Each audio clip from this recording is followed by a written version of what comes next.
They broke a cup. Harris packed the strawberry jam on top of a tomato and squashed it. George stepped on the butter. They packed the pies at the bottom and smashed them by packing heavy things over them. They overturned the can of salt on everything. They created a lot of confusion with the small piece of butter. George removed it from his slipper and tried to put it into the kettle.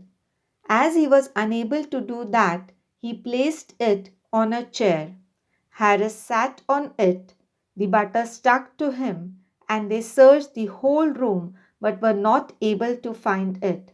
At last, George saw it at the back of Harris and packed it inside the teapot. Then Montmorency, the dog, came and added to the confusion. He disturbed them a lot. He sat down on the things which were to be packed. He put his leg into the jam, scattered the teaspoons, and squashed the lemons, assuming them to be rats. Finally, the packing was completed at 12:50 in the night. They were very tired, so they decided to sleep. Before sleeping, they had an argument about when to wake up in the morning. After little arguments, they decided to wake up at 6:30 a.m.